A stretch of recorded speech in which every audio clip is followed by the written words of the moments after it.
경제학자의 서재. 신냉전의 서막 미중 패권 경쟁, 불안한 미중의 미래. 54인의 석학, 46개의 질문으로 알아보는 미중 관계 그리고 한국과 세계의 미래. 14강. 새로운 세계 질서에 중국을 위한 자리는 있는가? 1967년 리처드 닉슨은 포린 어페어스에 기고한 글에서 아시아는 지금 놀라운 변신을 하고 있다고 주장했다. 세계 인구의 절반이 거주하는 아시아가 정치 경제적으로 가장 역동적인 지역으로 급부상하고 있다는 내용이었다. 닉슨은 그 지역에 들이운 중국의 오랜 그림자를 경계하면서 중국의 변화 필요성을 역설했다. 사회주의 혁명의 고취에서 중국 내부 문제의 해결을 더 우선하는 쪽으로 노선의 변화를 촉구한 것이다. 닉슨은 미국이 고립주의의 유혹에 굴복해서는 안 되며 오히려 미국의 번영과 안보에 기여할 수 있도록 아시아의 강점에 기반해 아시아 국가들을 지원해야 한다고 주장했다. 또한 그는 10억의 역량 있는 국민들을 가진 중국이 국제사회의 외부에 머물러서는 안 된다고 고언했다. 지역적 세계적 이익은 중국을 고립시킨 채 유지될 수 없으며 미국 역시 중국 봉쇄에 대한 과도한 부담을 홀로 감당할 수 없다는 것이다. 그로부터 50년이 더 지난 지금, 이 안정적이면서도 역동적인 아시아는 계속 잘 나가고 있다. 이 지역에 살고 있는 이들 전 세계 인구의 60%는 매년 세계 성장의 3분의 2 이상에 기여하고 있으며 그런 점에서 21세기 아시아는 지구의 무게중심이라 할 수 있다. 닉슨이 예견했고 실제로 그가 일정 역할을 담당했던 중국의 1972년 개방과 함께 중국의 변화는 이러한 급속한 발전에 있어 핵심적인 기능을 수행했다.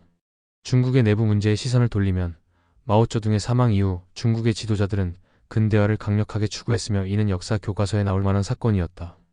불과 50년 사이에 10억이 넘는 중국 인구의 1인당 소득은 $100 미만에서 $10,000 이상으로 치솟았다. 이러한 역동성은 제2차 세계대전 이후 세계의 평화와 안정, 그리고 번영을 가능하게 만들었던 기존의 국제 질서를 뒤흔드는 권력 이동을 함께 가져왔다. 아시아와 중국의 경제력은 어떤 경제체제도 상호 의존과 산업별 특화로부터 자유로울 수 없는 세계화와 성장을 추동시키는 데 기여했다.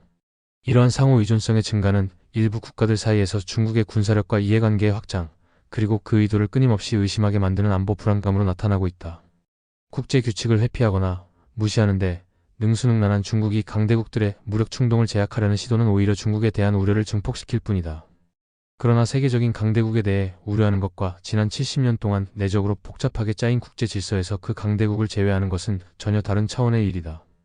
아주 오랜 기간 평화와 번영을 유지해온 시스템을 해체하는 것은 위험할 뿐만 아니라 무모하기도 하다. 현 세계 질서에 내재된 중국. 국제체제를 객관적으로 볼 때 중국은 분명 주요 행위자다.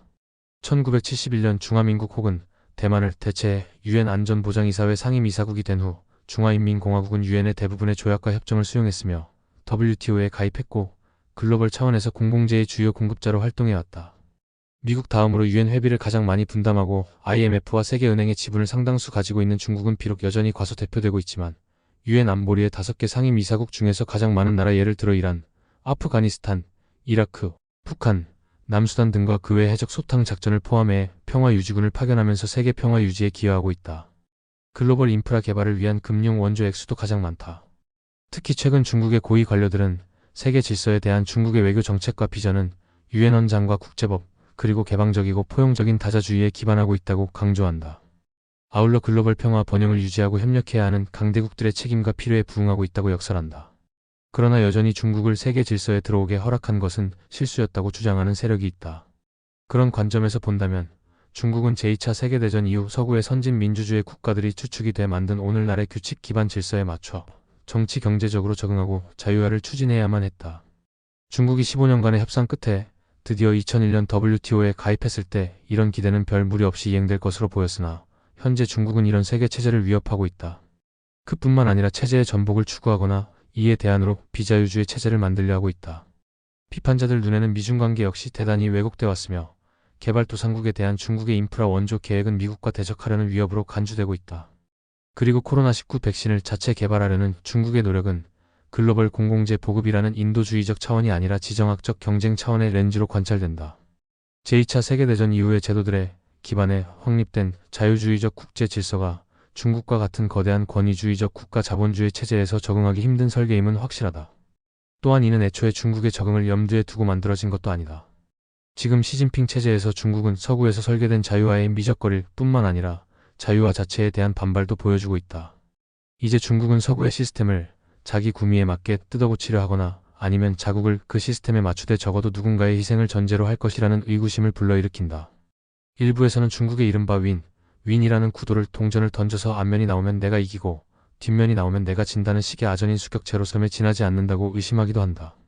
세계가 최소한의 평화와 번영을 누리려면 규칙 기반의 질서를 지키기 위해 중국을 추방하거나 적어도 맞서 싸워야 한다는 목소리도 높다. 이런 맥락에서 트럼프 행정부의 인도 태평양 전략은 대륙보다는 해양에 주목하면서 아시아에서 중국을 떼서보는 전략인 한편 그 지역과 세계 질서에서 중국을 분리시키고 제외하려는 전략적 함의를 가진다. 그러나 이러한 주장들은 국제체제의 변화, 글로벌 권력 구조의 변화 및 중국이 이미 국제체제에 깊숙이 들어와 있음을 적절하게 고려하지 못하고 있다. 지난 30년 동안의 세계화는 너무도 심층적이고 역동적이어서 단 하나의 거대 권력이 이를 지배하기란 매우 어렵다. 오늘날 통신과 운송기술, 그리고 과학 연구계 등이 통합된 글로벌 가치 사슬은 국경의 제약을 뛰어넘는다. 국제체제에 영향을 미치는 크고 작은 다양한 권력들이 각종 규칙과 관행, 제도를 선도하거나 변형시키고 있다. 국가 간의 연합 역시 공동의 이슈 혹은 지역적 이해를 모색하기 위해 유동적인 집단화를 모색하고 있다. 국제체제 자체가 확장되어 왔으며 다차원적으로 중첩적이고 교차적인 질서로 분화되어 온 것이다. 중국은 이 모든 질서의 핵심적인 참여자다. 중국이 일부 요인들의 변화와 약화를 추구한다는 것도 사실이지만 다른 많은 영역에서 지도적이고 건설적인 행위자라는 것도 분명해 보인다. 글로벌 질서가 수렴하는 곳, 그리고 분화하는 곳.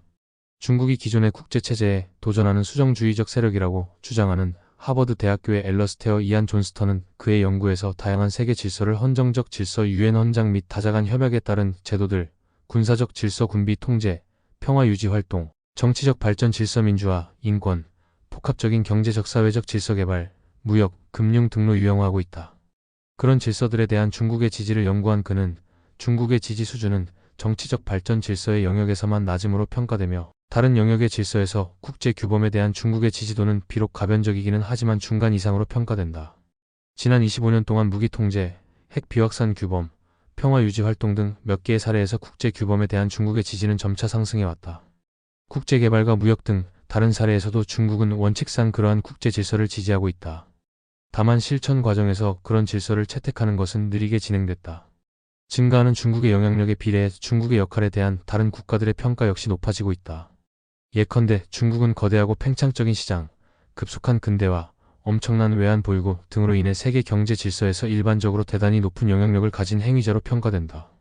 2020년 중국의 국내 총생산은 2010년 대비 2배 증가했으며 앞으로도 5에서 6%대의 성장률을 유지한다면 2035년까지 다시 2배 증가할 것으로 예상된다. 중국은 지난 40년 동안 중대한 사회 불안정 없이 경제개혁을 관리하면서 수억 명의 국민들을 빈곤에서 구제했으며 생산 가치 사슬을 형성시키면서 세계적 수준의 사기업을 무수히 육성했다. 이런 인상적인 결과를 만들어낸 경제 분야의 기술 관료들은 다른 개발도상국들을 충분히 매료시킬 만한 경쟁력을 갖춘 것으로 보인다. 중국이 계속해서 자국을 개발도상국으로 규정하고 비동맹 운동과 연계하려 하며 평화 원칙, 1955년에 반둥회의에서 미국 중심의 자유진영도 소련 중심의 공산 진영도 아닌 비동맹을 표방하며 내세운 영토 보전과 주권 존중, 상호 불가침, 내정 불간섭, 호혜 평등, 평화 공존의 5원칙.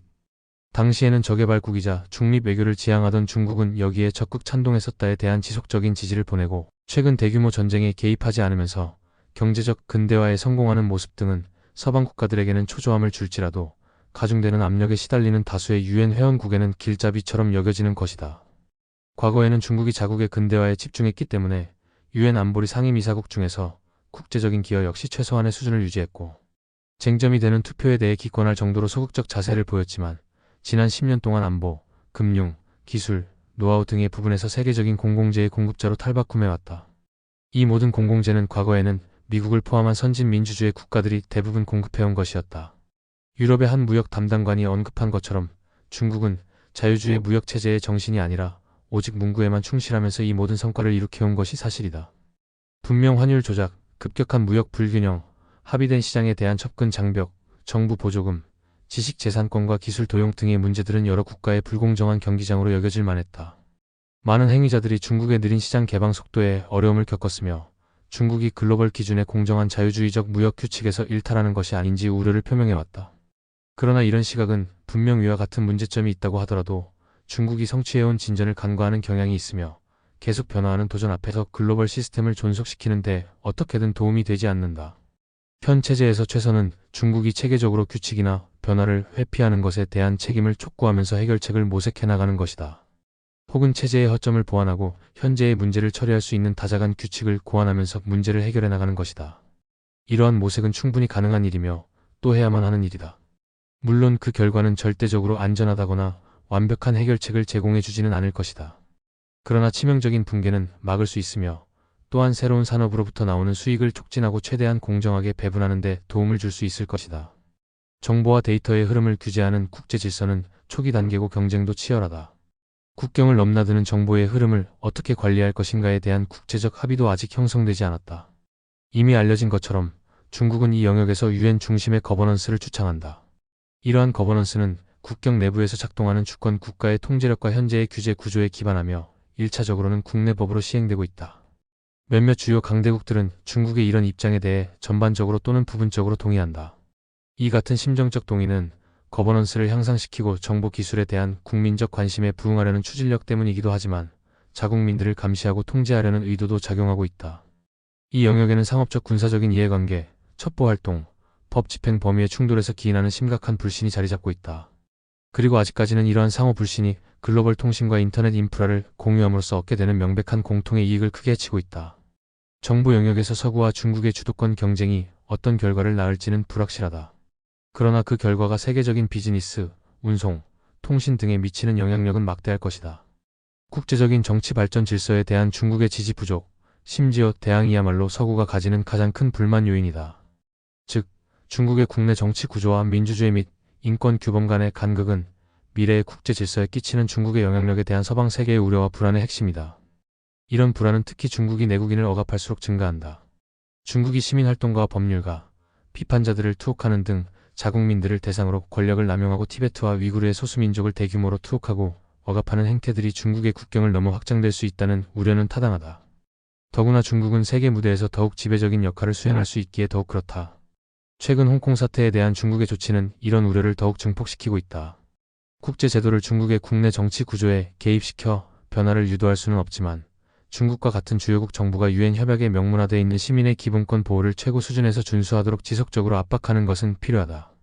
국제기구들이 주권 국가의 국내 정책이나 행태를 좌우할 수는 없을 것이다. 그러나 극단주의자를 뿌리 뽑겠다는 명분이든 부패를 철저히 조사한다는 명분이든 마구잡이식 투옥과 감금은 세계에서 가장 선도적인 국가에서는 수용할 수 없는 규범이라는 것도 분명하다. 누군가는 중국이 독재하기에 안전한 세상을 만들기 위해 정치 발전의 질서와 규범을 퇴보시킬 것이라고 주장하지만 다행히도 그렇게 될 가능성은 거의 없다. 권리 보장은 대중적으로 너무도 익숙한 일이며 이는 중국이라고 예외는 아니다. 시민적 정치적 권리에 관한 국제 규약은 유엔 회원국 중 5개국만 제외하고 대부분의 국가가 비준했는데 주요국 중에서는 중국만이 빠져 있다.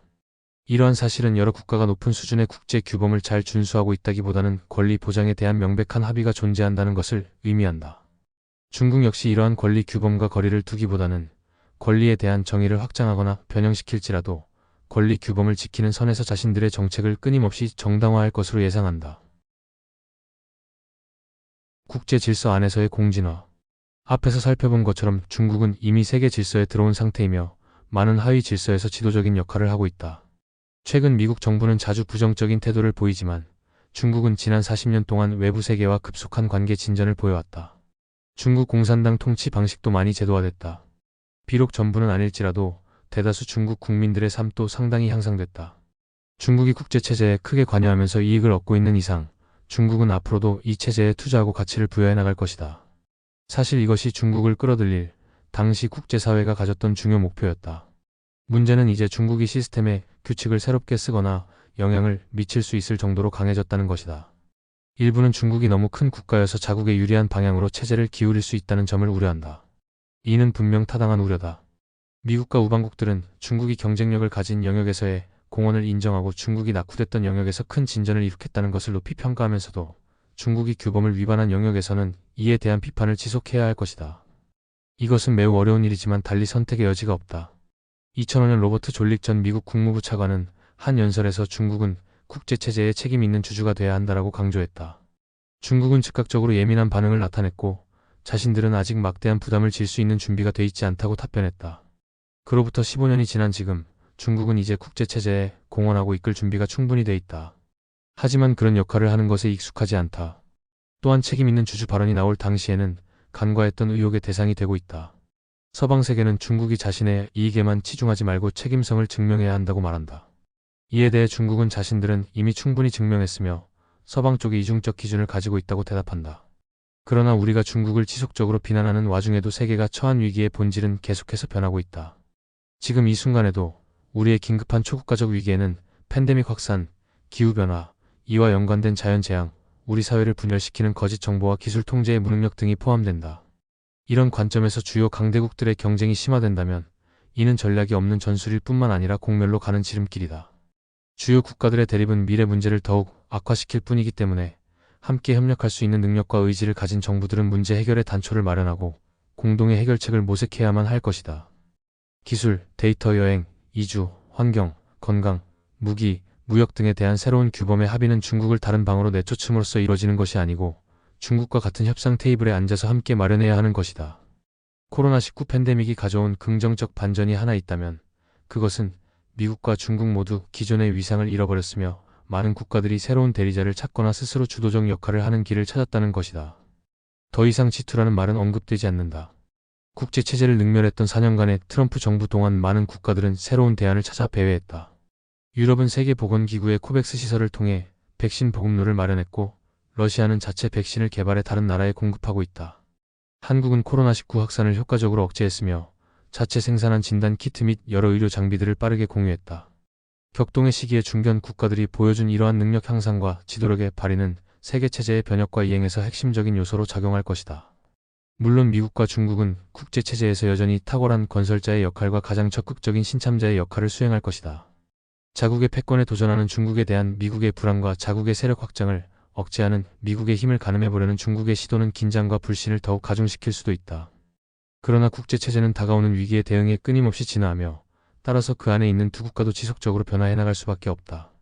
두 국가의 뛰어난 역량과 문제를 해결하기 위한 협력에 기반해 다른 국가들과의 상호 의존이 잘 이뤄진다면 두 국가의 공진화는 최악의 상황을 피하는 데 유익할 뿐만 아니라 공통의 문제에 함께 대응하는 노력도 가능해질 것이다. 이상으로 14강 새로운 세계 질서에 중국을 위한 자리는 있는가? 이었습니다.